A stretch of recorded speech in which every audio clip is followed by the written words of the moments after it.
चलो सनातन धर्म प्रवर्तक ऋषभदेव भगवान की, असंभव कार्य को संभव करने वाले श्री शंभुनाथ भगवान की, कल्प वृक्ष के समान इच्छित फल प्रदाता श्री शीतलनाथ भगवान की,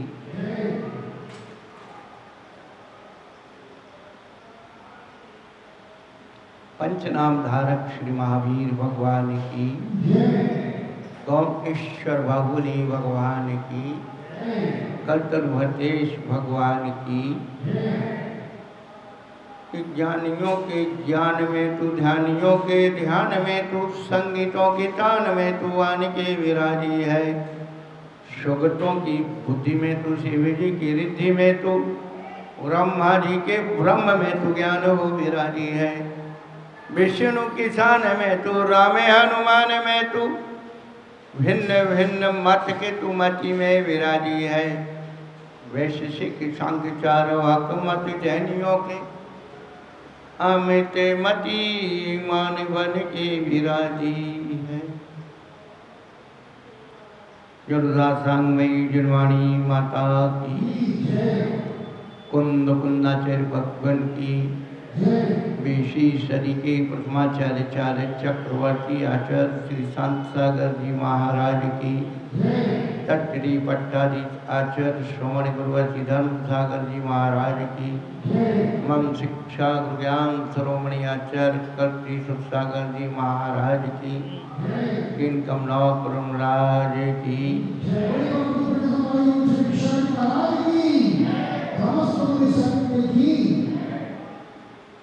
धर्मानुरागी भव्यात्माओं, सर्वार्थ सिद्धि तत्वबोध वर्षायो प्रारंभ हुए 7 दिन हो गए हैं। 7 दिन में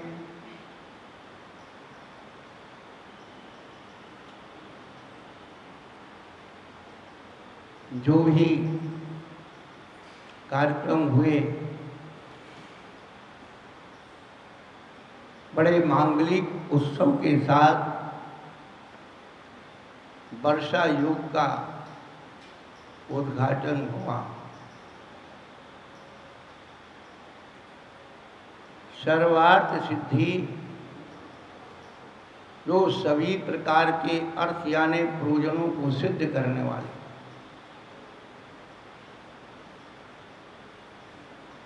सर्वार्थ सिद्धि, पुरुषार्थ सिद्धि।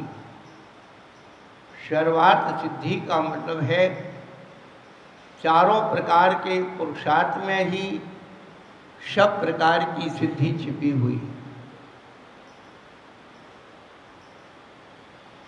पर ये सर्वार्थ सिद्धि बिना तत्वबोध के पूर्ण नहीं हो सकती। चाहे वह धर्म पुरुषार्थ हो, अर्थ पुरुषार्थ हो, काम पुरुषार्थ हो या मोक्ष पुरुषार्थ। चारों पुरुषार्थ पूजनीय होते हैं, आराधनीय होते हैं, सम्माननीय होते हैं, और जो जो क्रिया, जो जो व्यवहार पुरुषार्थ की मर्यादा से बाहर होते हैं उन्हें अनर्थ दंड कहते हैं। आज व्यवस्था नहीं हुई प्रश्न पूछने की, लिखने की। हिंदू जी है कुछ व्यवस्था लिख रहे हो, ये भी बताना पड़ता है? अच्छा,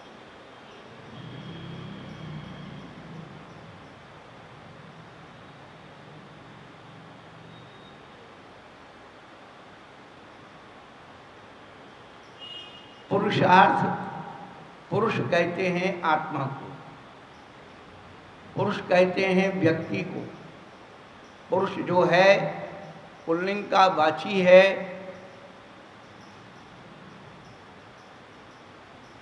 पुरुष मुख्य रूप से हमारी आत्मा है, और आत्मा का जो प्रयोजन है, धर्म अर्थ काम और मोक्ष, ये चार प्रयोजन आत्मा के हैं। इसके बगैर जो भी आत्मा है वह सब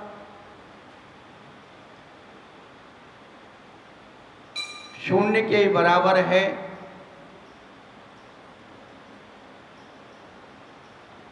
बैठ जी, बैठ।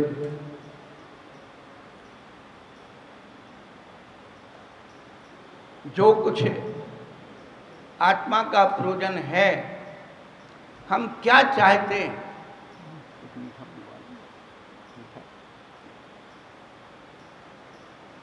कभी हम अपनी आत्मा से पूछें, अपने आत्मा से पूछें, अपने आप से पूछें कि हमारी जीवन की जरूरत क्या है?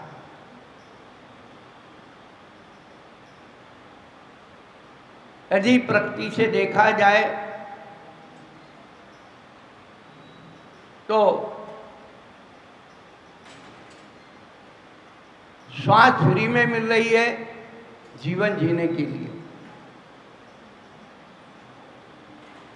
दूसरा, बाहर से जो हम ले रहे हैं वो भोजन ले रहे हैं। ये दो चीजें मुख्य हैं। तीसरी, लोक मर्यादा के लिए वस्त्र और भवन, बाकी और किसी की चीज की जरूरत नहीं। ये तीन चीजें पूर्ति हो जाएं, रोटी कपड़ा मकान, तो व्यक्ति को क्या करना है? आप कमा क्यों रहे साहब? खाने के लिए। मकान क्यों बनाया? आराम करने के लिए। वस्त्र क्यों पहने साहब? सुंदर दिखने के लिए। इसके अलावा क्या है बोलिए आप? लेकिन इन तीनों वस्तुओं की पूर्ति भी धर्म पुरुषार्थ के द्वारा ही होगी। अच्छा भोजन, अच्छा मकान और अच्छे वस्त्र बिना पुण्य के नहीं मिल सकते। इसलिए पुण्य कमाने के लिए सबसे पहले धर्म पुरुषार्थ रखा है।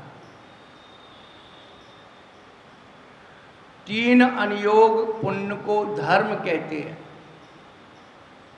द्रव्यान योग पुण्य को धर्म नहीं कहता। द्रव्यान योग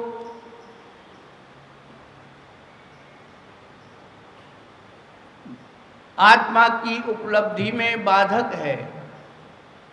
पुण्य बाधक है अपने आत्म स्वरूप को प्राप्त करने में, अनुभव करने में। लेकिन जब तक हम पुण्य का अर्जन नहीं करेंगे, पुण्य का संचय नहीं करेंगे, हम पाप को नहीं हटा सकते। पाप को हटाने के लिए पुण्य जरूरी है। व्याख्याएं हम लंबी चौड़ी सुनते रहते हैं, इसमें पुण्य है, उसमें पुण्य है, इसमें पुण्य है। पुण्यम फलम इच्छन्ति, पुण्यम नेक्षन्ति मानवा, पापम फलम नेक्षन्ति, पापम कुर्वन्ति यत्नतः। पुण्य का फल प्रत्येक प्राणी चाहता है। ऐसा संसार में कोई नहीं है जो पुण्य का फल ना चाहता।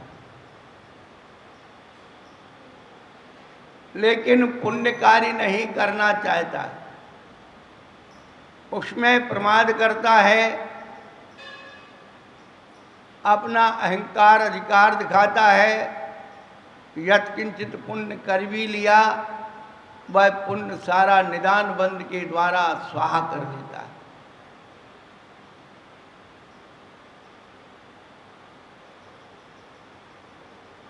थोड़ा सा पुण्य किया, ज़्यादा फल मांग लिया, शल्य कहलाई। ज़्यादा पुण्य किया, थोड़ा फल मांग लिया, वो निदान बंद हो गया।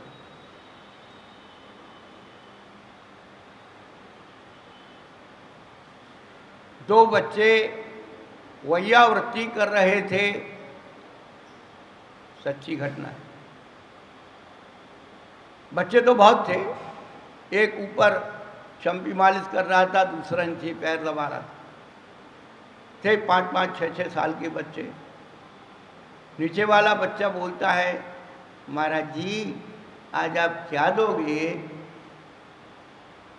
ऊपर वाला बच्चा कहता है, मांग मत, महाराज जी अपनी मर्जी से कुछ भी दे सकते हैं।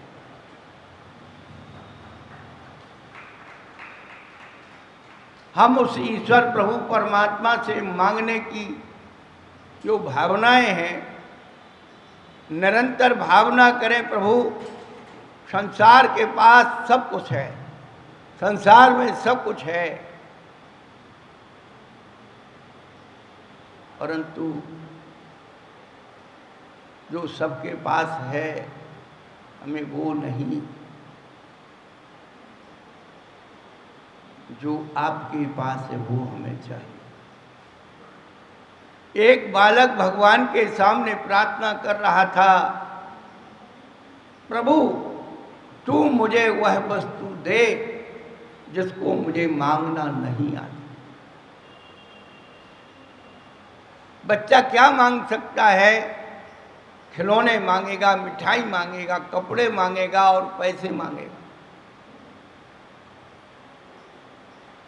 लेकिन प्रभु तू वह वस्तु दे जिसको मुझे मांगना नहीं आता।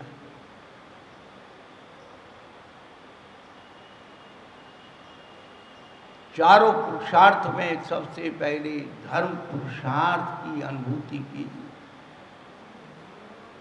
धर्म कोई बहुत बड़ी चीज नहीं है कि आपको बहुत बड़े पैसे लगाने की, बोली लगाने की जरूरत हो। धर्म तो उत्तम विचार, निर्मल परिणामों का नाम है। उत्तम विचार, निर्मल परिणामों का नाम धर्म है। हम कई बार विचार करते हैं, हम जीवंत धर्म देखना चाहते हैं। जीवंत धर्म क्या होता है उसकी अनुभव करना चाहिए।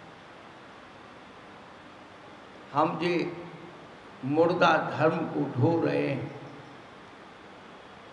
मुर्दा को ढोने से लाभ तो कुछ नहीं होता, कंधा और दुखने लगता है। इसीलिए लोगों ने एक परंपरा बना दी कि कंधा लगाने से बहुत पुण्य होता है। क्यों भाई? बहुत पुण्य होता है तो तू छोड़ मत, घर से लेकर के और जलेसर रोड तक ले जा।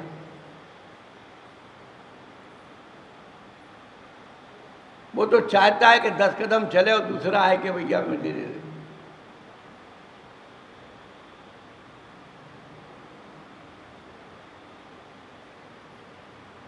इसीलिए मनोविज्ञान डाल दिया लोग कि कंधा लगाने से पुण्य होगा, जिससे कि उसको राहत मिले। किसको? मुर्दे को नहीं, आदमी को, ढोने वाले को। हम लोग जातवाद, पंथवाद, धनवाद,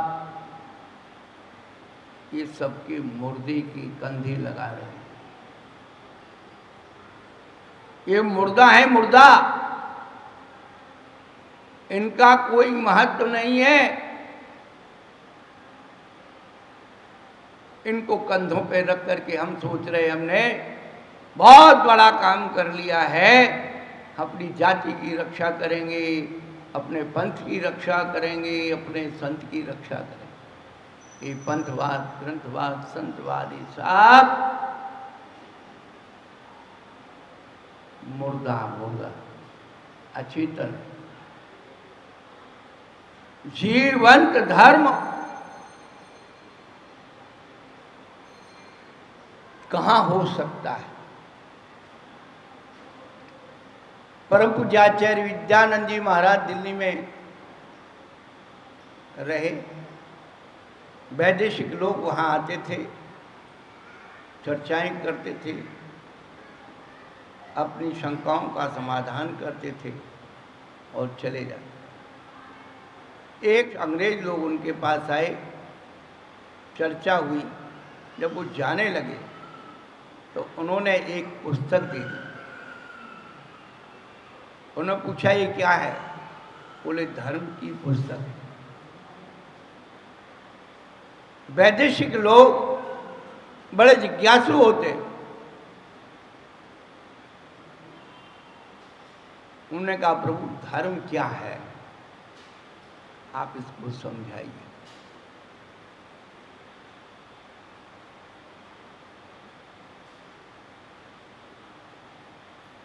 पात्र के अनुसार धर्म हुआ करता है।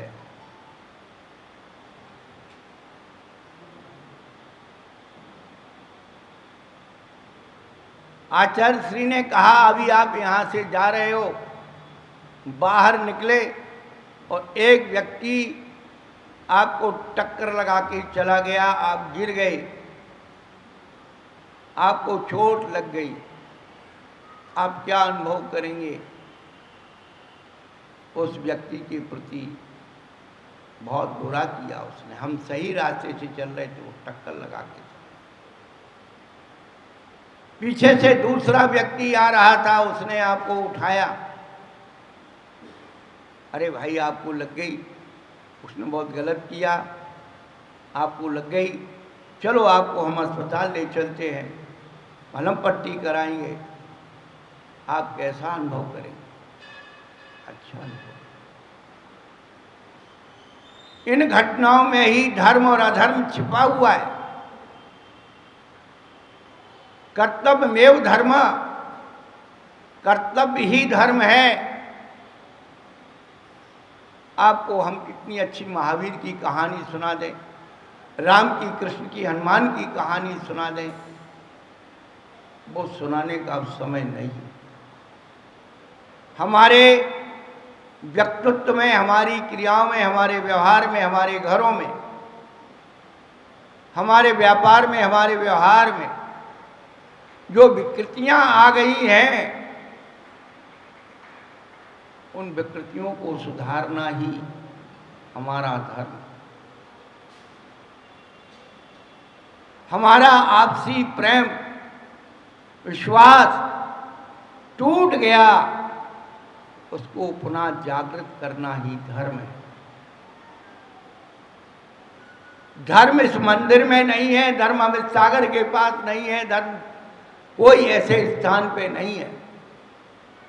बड़े बड़े प्रवचनों में, बड़े बड़े पांडालों में धर्म नहीं है।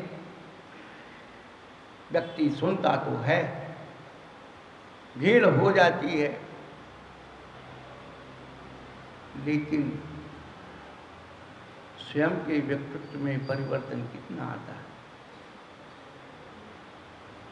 एक छोटा सा परिवर्तन जीवन में लेके आओ। 8 दिन के अंदर एक एक परिवर्तन को आप पैदा करो, ज्यादा नहीं करो। सबसे पहले जो परिवर्तन आना चाहिए वह पति पत्नी के बीच से आना चाहिए। आज जो द्वंद्व हो रहे हैं, पति पत्नी के बीच में संबंध खराब हो रहे हैं, माता पिता का अनादर करना, सास ससुर की उपेक्षा करना, जिससे छोटे बच्चे देख। आगामी पीढ़ियों को सुधारना है, आपको अपना परिवार बचाना है,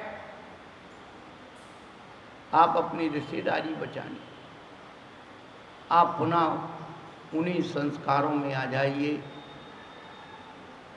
आपने अपने माता पिता को या सास ससुर को व्यवहार निभाते देखा होगा,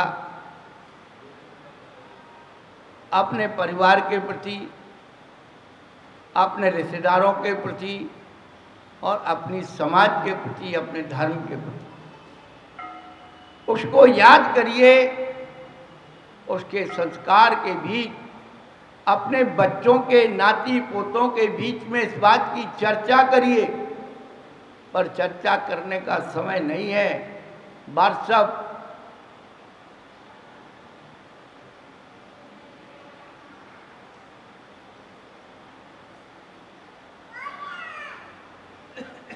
बचा है, मोबाइल बचा है, घंटों घंटों केवल विषय कसाई की चर्चा, बुराई की चर्चा। क्या मिल रहा है? हर घर में ज्यादा नहीं, आधा घंटे परिवार के साथ बैठ करके कोई एक धर्म ग्रंथ तो पढ़े।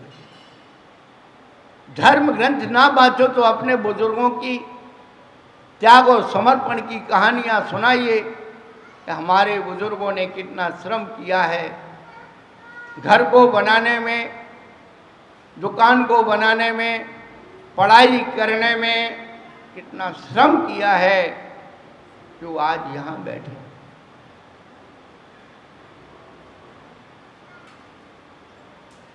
कुछ संपन्न घर के बच्चे अपवाद होंगे कि अच्छे पद पर पहुंच गए।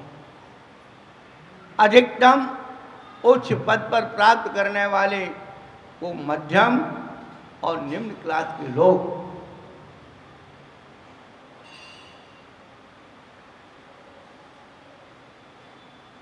हम संस्कार को पैदा करें,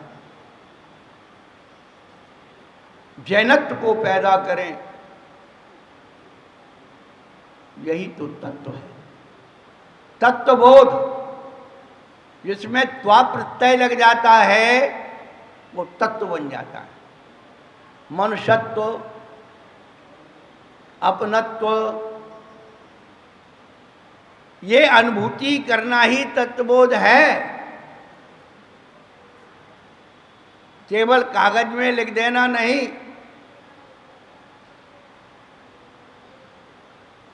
हम जीवंत श्रम के बारे में बताएं।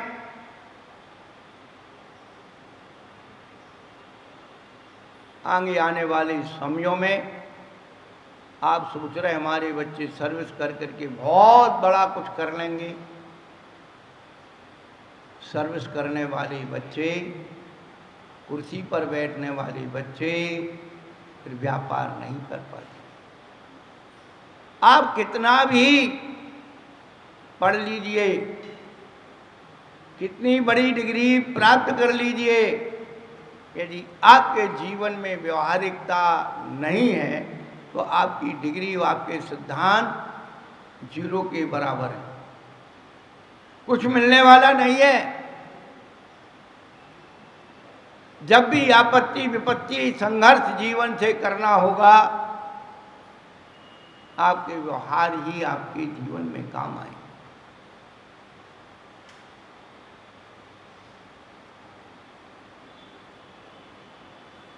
उस धर्म की शुरुआत अपने घर से करना है, जीवंत करना है।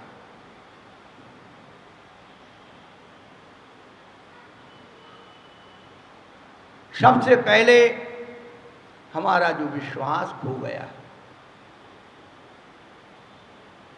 वो सबसे बड़ी कमी हम सबके अंदर आ।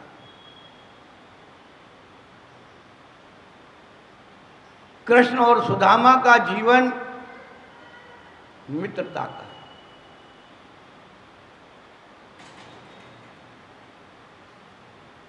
कृष्ण जी राजा बन गए, सुदामा दीन ब्राह्मण।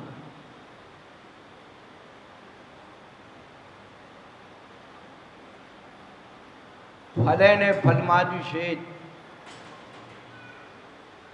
जब सुदामा जी कृष्ण जी से मिलने द्वारका गए थे, कैसे गए थे भाई? खाली हाथ। तो भाई वह रास्ते में भिक्षावृत्ति करते हुए गए, भोजन की कोई व्यवस्था नहीं, लेकिन घर से चावल की पोटली बांध करके ले गए थे, इधर छिपा करके बड़ी सुरक्षा के साथ।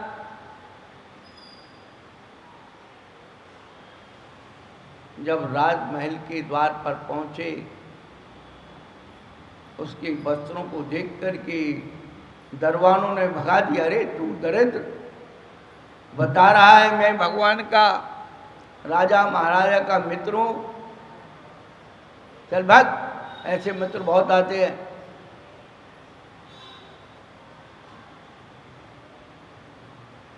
सुदामा जी ने बड़ी अनुनय, केवल हमारा समाचार पहुंचा दीजिए कि एक सुदामा नाम का व्यक्ति आपके दरवाजे पर आपसे मिलने के लिए खड़ा है।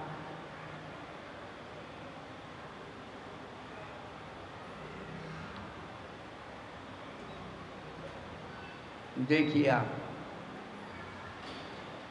इतना कान में पड़ते ही श्री कृष्ण जी अपने आसन से उठे, बिना खड़ाऊ पहने नंगे पैर दौड़ते चले आए और सुदामा को गले मिलाया। जब एक मित्रता की इतनी निर्मलता,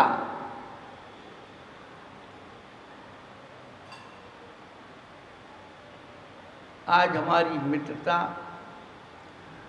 धन से है, आज हमारी मित्रता भोगों से है, आज हमारी मित्रता भोजन से है,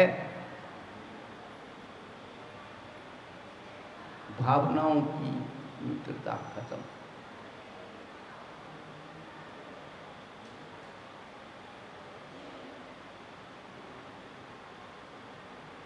देख सुदामा की दीन दिशा, देख सुदामा की दीन दशा, करुणा करके करुणा निधि रोए, और पानी परात को हाथ छुओ नहीं, नैनन के असवनते पल। बचपन में हमारे साहित्य में हमें पढ़ाया गया था वो छंद याद। आवत ही हर से नहीं, नैनन नहीं सने, तुलसी तहां न जाइए कंचन वर्ष में। यदि आपके आने की खुशी सामने वाले को नहीं है, हंसता नहीं है, फिर वहां सोने की वर्षा हो रही तो भी नहीं जाना। ये जीवंत धन की प्रूपना है। सामने भेंट में चावल रख दिए, सभी की कुशलता पूछी, घर में परिवार में सब ठीक है? हाँ भगवान सब ठीक है, आपकी कृपा दृष्टि। और रोए नहीं, गिड़गिड़ाए नहीं कि महाराज हम तो झोपड़ी में पड़े हुए हैं, घरवाली परेशान है, बच्चे परेशान, नहीं रो, कोई शिकायत नहीं। बड़े अभाव से अपने दुख को छिपा करके भी उनकी लौटे तो वैसे ही लौटे, वही फटा कुर्ता, फटी धोती, बिना खड़ाऊं के लौटे। कुछ कहा ही नहीं, कुछ मांगा ही नहीं। सीरियल में देख लें।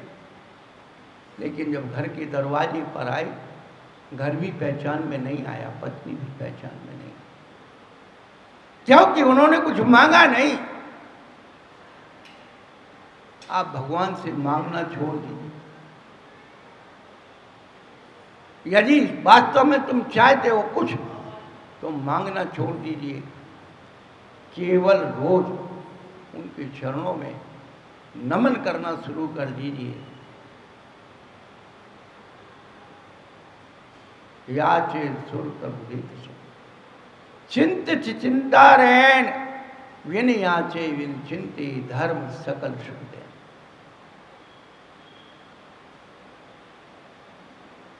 कल वृक्ष के नीचे जाकर के याचना करना पड़ती है, मुझे ये चीज दे दो।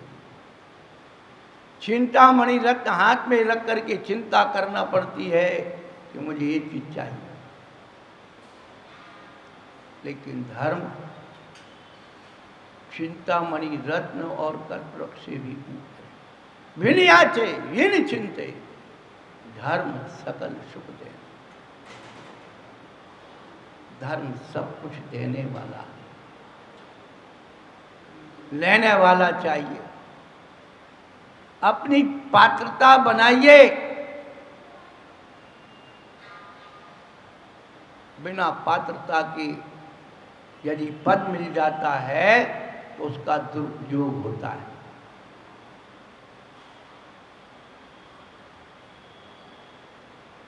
पात्रता बिना विनय के नहीं आती है, और विनय बिना विद्या के नहीं आती।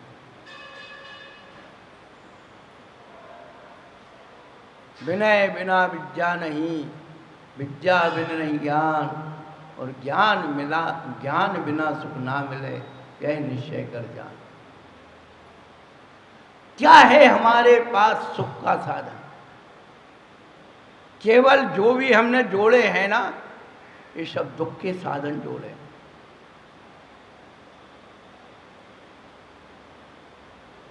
जो सुख के साधन माने हैं ना, वे ही हमें दुख की जाल में फंसाएंगे और बाद में हमें रुलाएंगे। बाद में पश्चाताप होगा, काश हम अपने लिए कुछ कर ले। हम दुखी क्यों हैं? प्रश्न बना लो। हम दुखी क्यों हैं? दूसरों को सुखी बनाने के चक्कर में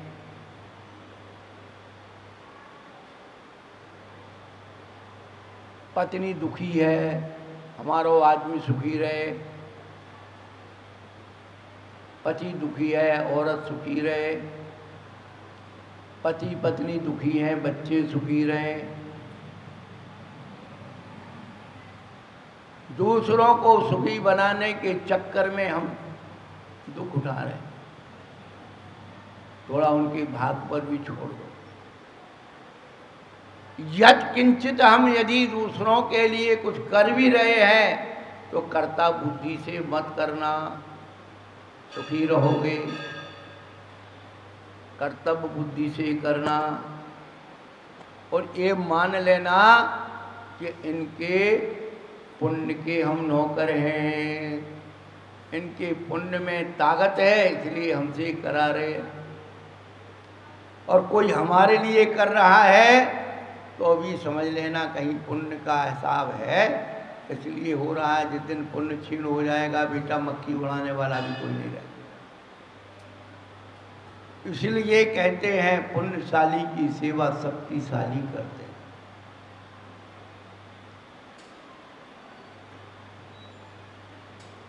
पुण्यशाली की सेवा शक्तिशाली करते हैं। पुण्य कैसे कमाया जाए, धर्म कैसे कमाया जाए, धर्म की परिभाषा कैसे नियत की जाए। बंधुओ, बत्तु स्वभाव धम्मो, खमादि भावो यदैव्यो धम्मो, रैणत्यम च धम्मो, जीवादि रक्षणो धम्मो। वस्तु का स्वभाव धर्म है। ये द्रव्यान योग की परिभाषा है, अंतिम परिभाषा है जो कभी परिवर्तन। खमादि भावो यदैव्यो धम्मो एक कर्णान योग की परिभाषा है।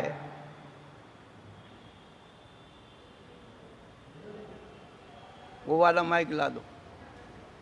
वो ये अरे अपन कलाकार आदमी है, डबल डबल इंतजाम कर रखा है? तो अपना आ जाए तो कर्तव्य बुद्धि का प्रयोग कीजिए कि हम माता पिता हैं तो हमारा क्या कर्तव्य है संतानों के प्रति। हम पुत्र पुत्री हैं, हमारा क्या कर्तव्य है अपने माता पिता के प्रति। हम एक पारिवारिक जीव हैं, हमारा क्या कर्तव्य है परिवार के प्रति। हम एक किसी के रिश्तेदार हैं, उस रिश्तेदारी को कैसे निभाना है।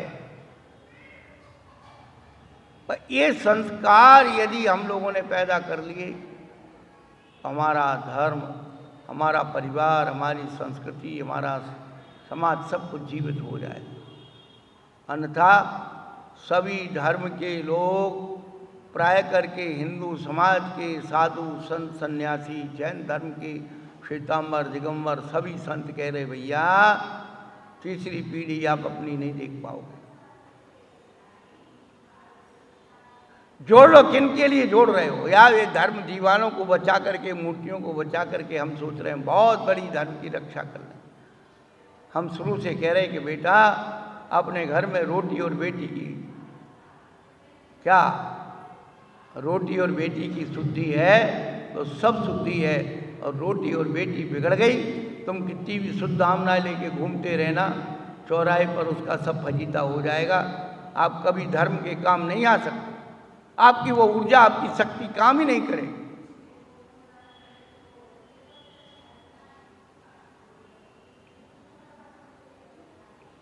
बहुत अच्छी बात विज्ञान सिखलाता है। एक गर्म पानी में, खौलते हुए गर्म पानी में एक मेढक ऐसे डाल दो, मेढक तुरंत उछल करके बाहर चला जाएगा। लेकिन वही मेढक पानी में डालो, धीरे धीरे उसकी आंच बढ़ाते जाओ, वो मेढक उसी में रहेगा, उसकी गर्मी को सहन करता रहेगा, सहन करता रहेगा, करता रहेगा, और अंत में वो उसी में मर जाएगा, निकल नहीं सकता। उसका कारण क्या है कि उसने उसको आर्मेचर जो है उसने अपने आप में ऑब्जर्व कर लिया। लेकिन अकस्मात गर्म पानी में उसको डालोगे, उछल करके तुरंत बाहर होगा। तो उस जीव की वह प्रकृति और स्वभाव।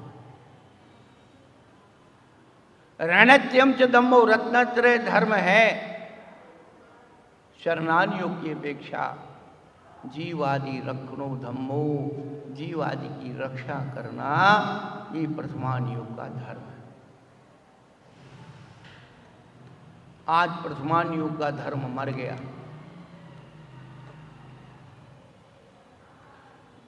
दूसरे दुखी जीवों को देखकर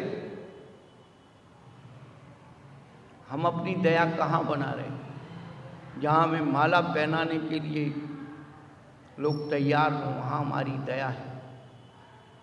गौशाला जाते हैं, गायों को बहुत अच्छा खिलाते हैं, बंदरों को खिला रहे हैं, कुत्तों को डबल रोटी खिला रहे हैं, उनके प्रति कबूतरों को दाना डाल रहे हैं, सबके प्रति बड़ी दया दिख रही है। पर तेरा साधर्मी बीमार पड़ा हुआ, तेरे साधर्मी के पास आजीविका का साधन नहीं है, उसको भोगने दो, उसको भोगने दो अपने कर्म का फल। बंधुओं, ये ध्यान रखना, कर्म का फल तो वो भोग लेगा, लेकिन कभी जीवन में भी ध्यान रखना, कभी हमारी भी परिस्थिति ऐसी आ सकती है। सब दिन रहते न एक समान, सब दिन एक सी नहीं रहते। इसलिए जब आप किसी दूसरे की पीड़ा में अपनी करुणा प्रदर्शित करोगे तो कोई आपके लिए भी कहीं कोई तैयार रहे।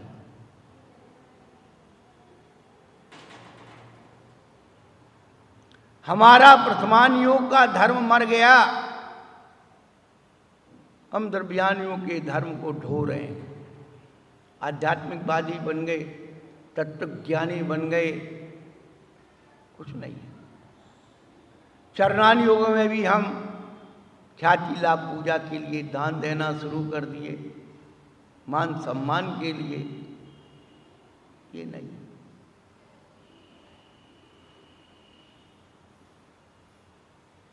हम दया का व्यापार कर रहे हैं।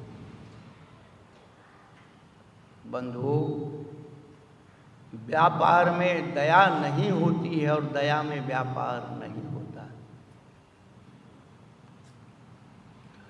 वास्तव में दया किसे कहते हैं? उसके बिना मांगे, बिना कहे उसकी पीड़ा को तुम पहचानो और उसकी सहायता करो, बिना किसी के बताए आप उनकी सहायता करोगे। उनकी अंतरात्मा ओहो कितना आशीर्वाद देती है, वो कल्पना से परे है। हमने तो जीवन में अनुभव किया है कि क्षुद्र जीवों की आप सहायता कर दो। नाग नागनी को नमोकार सुना दिया, बैल को नमोकार सुना दिया, कुत्ते को नमोकार सुना दिया, वो देव बन गया, वो तुम्हारी सहायता करने आ गया। आप कितने भी बड़े आदमियों को, पंचों को दान दे दो और थोड़ी विपत्ति में आ जाओ तो तुम्हारे घर पूछने भी नहीं आएंगे कि भैया तुम भूखे हो कि प्यासे। हम चश्मदीद गवाह हैं जिंदगी के।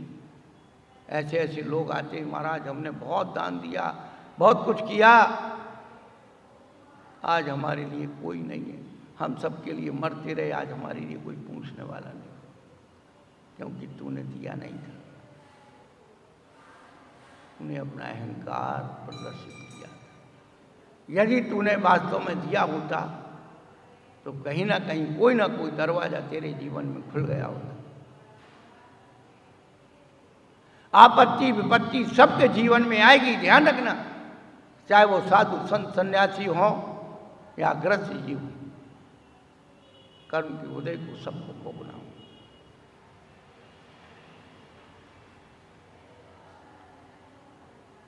संकेत मात्र में यदि आप मौन भाषा को समझ करके, किसी के दुख और पीड़ा को समझ करके उसकी सहायता करते हो, इससे बड़ा धर्म कहीं नहीं है, जीवंत धर्म है।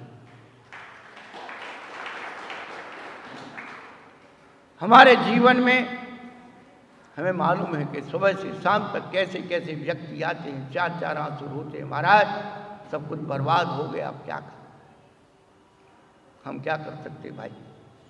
नहीं महाराज, आपके पास बहुत बड़ी ताकत है, आप कर सकते, आशा लेके आए, ठीक है, कोई उपाय बताते हैं।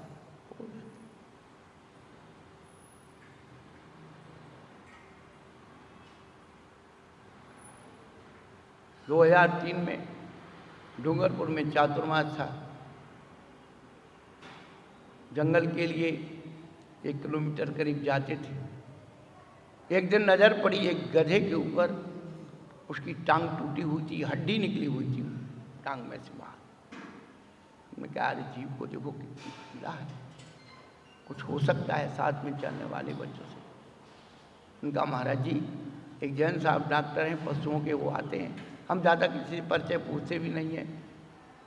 तो उन्होंने कहा कि ऐसे,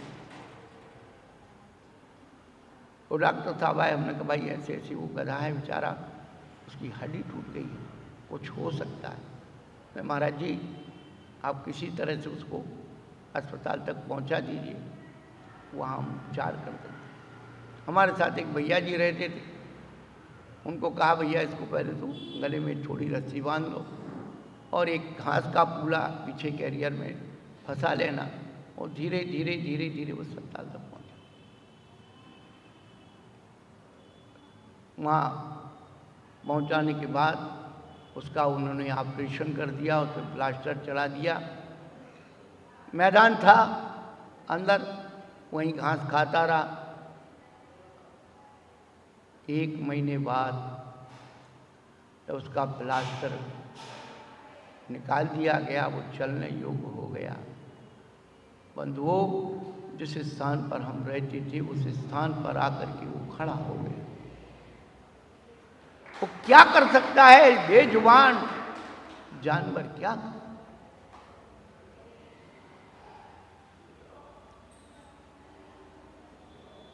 हम उन छोटे लोगों की सहायता करना सीखें, जिनकी जरूरत हो समझ करके बिना किसी के हल्ला मचाए कुछ करना सीखें।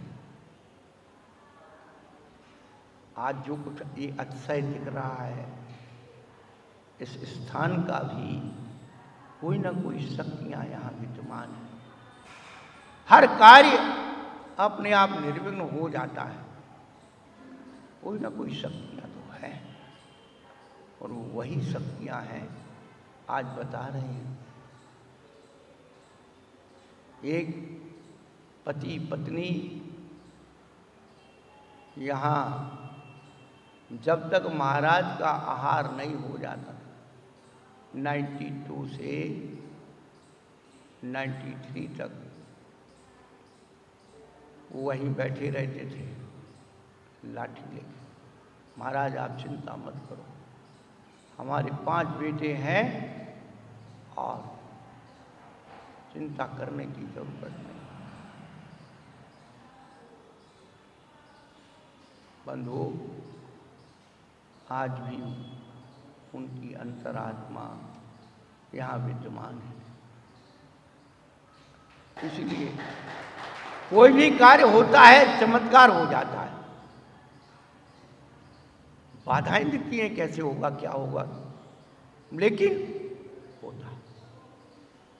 आपकी निर्मल भावना होना चाहिए, अच्छे कार्य के प्रति लगन होना चाहिए, पॉजिटिव सोच होना चाहिए, इसी का नाम धर्म है। आप नेगेटिव सोचोगे, नेगेटिव हो जाओ।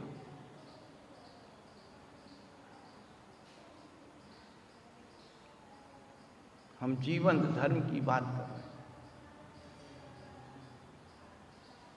आप महाराज को क्या एक समय का चर्या है, ज्यादा से ज्यादा ज्ञान उपकरण है, संयम उपकरण है, और क्या है, क्या चाहिए आपसे?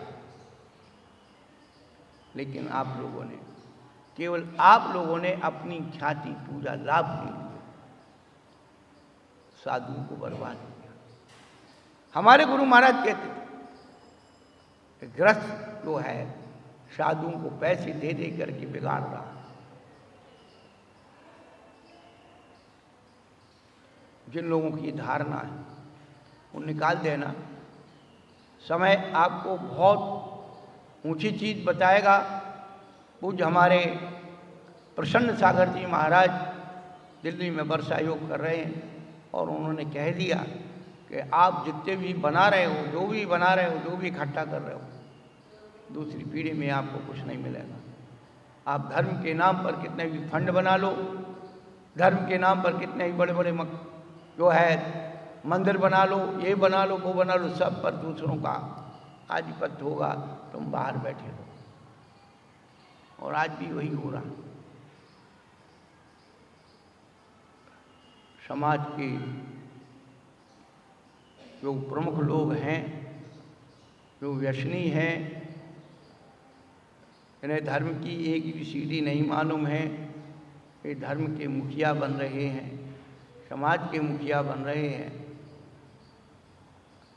उनसे धर्म की रक्षा नहीं होगी। धर्म की रक्षा तो उस निर्मल परिणाम से होगी,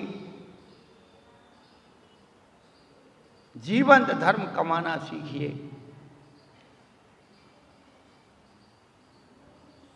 ये केवल व्यवहारिक व्यवस्था है, हमारा इन कलशों से कोई लेना देना नहीं। परंतु वर्तमान की परिस्थितियां, प्राचीन काल में ऐसी कोई क्रियाएं नहीं हुआ करती थी। अब चूंकि व्यवहारिकताएं इतनी हैं कि पहले अतिथि आता था, श्रावक लोग ले जाते थे, अपने घरों में भोजन कराते थे। थानक वाली परंपरा में एक है कि 30 दिन के 30 व्यक्तियों के नाम और शिक्षा से लिखवा देते हैं कि इस दिन कितने भी अतिथि आओ, सबका भोजन हमारी तरफ से रहे। बात खत्म हो गई, अब वो चिंता करेगा। अब तो एक व्यक्ति कोई घर में भी आ जाए और 2-3 भाई हो, एक रिश्तेदार आ जाए, तो कौन के घर में भोजन करेगा? गली निकालने की कोशिश करते, कौन बनाए कौन खिलाए। ये हमारा जीवंत धर्म, कर्तव्य का धर्म ही मर गया। तुम परमार्थ के धर्म की बात करते हो, किस दया की बात करते हो, किस अहिंसा की बात करते हो। आपके वचनों से हिंसा हो रही, आपके मन से हिंसा हो रही, आपके चलने फिरने में हिंसा हो रही, आपके रखने उठाने में हिंसा हो रही, आपके खान पान में हिंसा हो रही।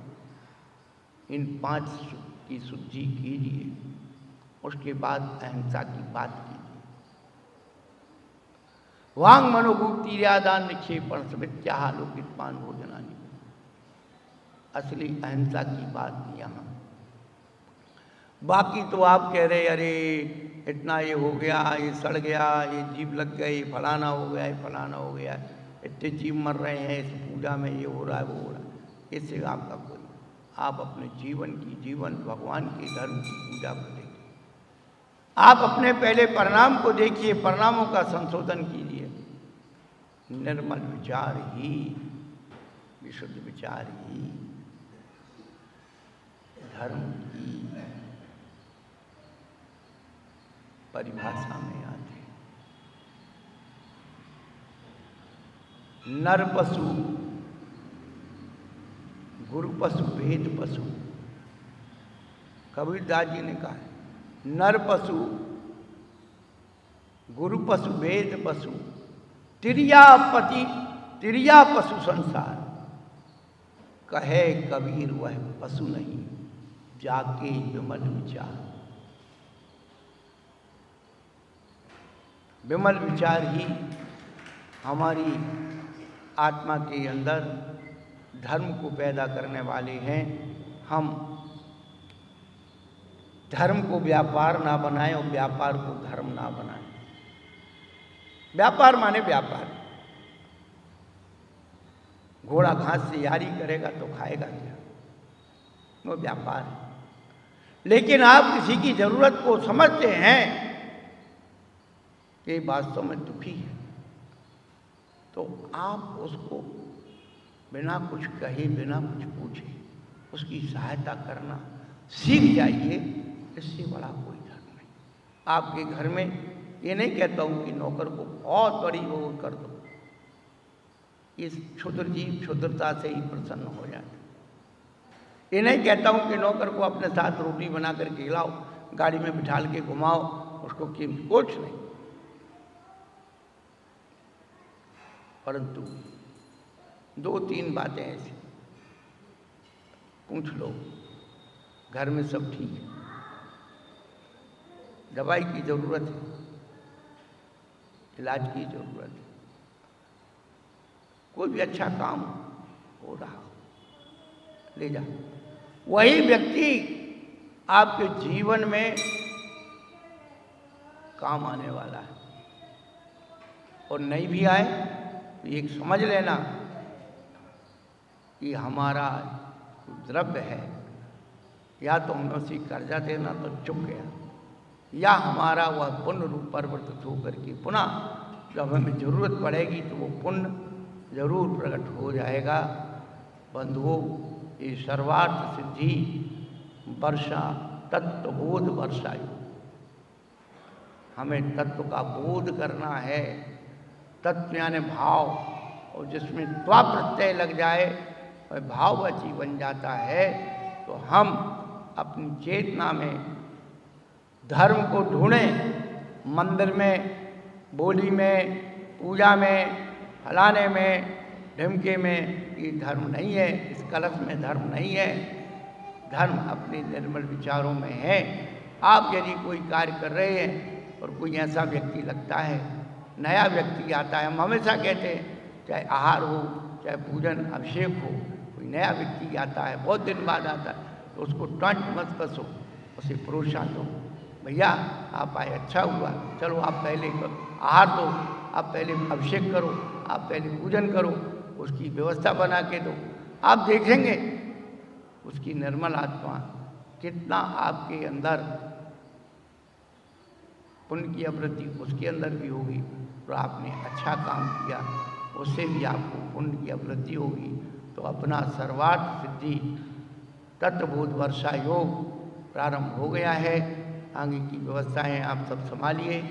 प्रतिदिन अभिषेक के उपरांत जो भक्तामर की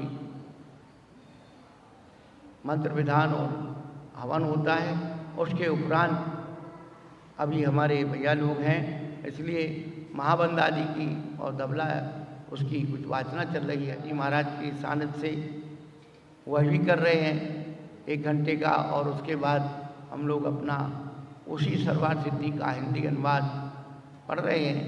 इससे और कोई विशेष बातें हम लोग को आ जाती है। और उसके बाद प्रतिक्रमण, और प्रतिक्रमण के बाद पुनः कुछ न कुछ धार्मिक कार्यक्रम, वाचना या समझना, प्रश्नोत्तर, प्रतियोगिताएँ जो भी होंगे था समय आपको बतला दी जाएंगी। तो आप अपने समय से तैयार रहें और धर्म की आराधना करें। चलो कल्प वृक्ष के समान इच्छित फल प्रदाता श्री शीतलनाथ भगवान